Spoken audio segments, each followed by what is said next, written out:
Hi, welcome to my video blog. And so here we are, and I went to Aberdeen Christian Outreach Centre on the weekend with my wife and my son, and it's a pretty rare event that all three of us left Hope City Church for the weekend all together. Usually my wife preaches if I'm away, or my son plays keyboards and that's a pretty big thing, all of us away together. And I've just spent some time today with a guy from Australia who wants to come over and take over a church in summer in England. And I'm amazed though, I've been here 17 years in Australia, and there's only, I think you can count about 6 or 7, maybe 8 Australians that have moved over from Australia to England, yet the connection is like granddad, grandson. And I would have expected there to be about 20 or 30, 40 or 50 people from, you know, the Assemblies of God in Australia. That's just a thriving organisation. Send them back to the motherland, but it's just not happening. And it shows me the difference between having a dream and actually fulfilling a dream.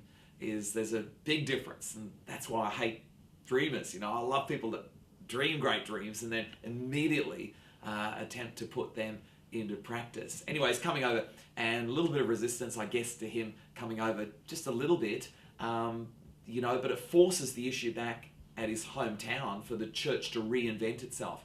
And I have taught on that recently, that everything starts, you know, the reinvention circle. It starts with inspiration, then inspiration leads to activation, activation leads to dedication, and we're committed to this to see it come to pass, and then it leads to perspiration. Everyone's sweating, and you know, everyone breaks down through too much perspiration, and then they're forced into coming back to inspiration, back to activation, back to dedication, then they're sweated out back to perspiration. And the time to reinvent is sometime in the dedication process, to begin to reinvent and say, God, what have you got next? Because most churches have boom and bust. You know, it's boom while they're inspired, and then it's bust. You know, they run out of inspiration, they use old methods and old relationships, old people, old dreams, and the whole thing just winds down and begins to get rusty. And then it boots up again, and it's boom time, and then it's bust time. And so I just so believe you need to be a master of reinvention if you're going to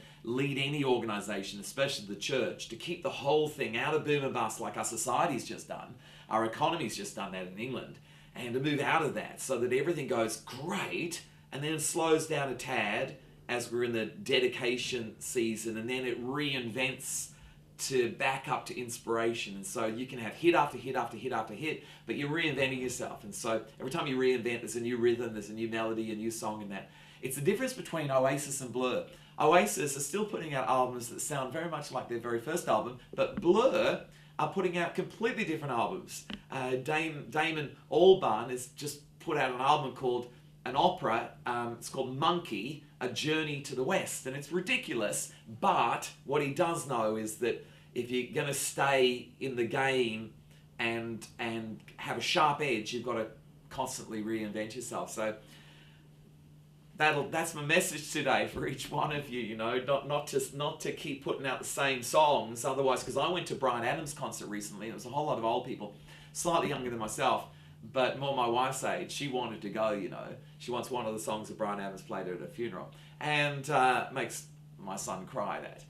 But it was just like a museum to past emotions. You know, everyone reminisced to past times when he sung with Sporty Spice, you know, that song, whatever the song was. And I don't want to ever be a has-been. I don't want to be someone who represents memories from the past. I want to be someone who represents where we're heading.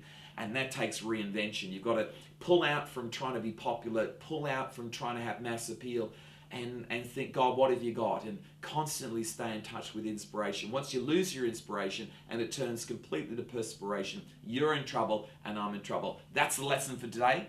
And have a great weekend. If you're around in the UK next weekend, why don't you come and join us for our fabulous conference with one of the best storytellers in the business, Wayne Alcorn from Australia, and one of the best Bible expositors in the business, and that's Dr. Teo Adeyemi from New Wine Church in London. It'd be great to have you there, and plus some other guest speakers. It's going to be absolutely brilliant, so you can book online and come and be a part of the festivities. See you soon. Bye.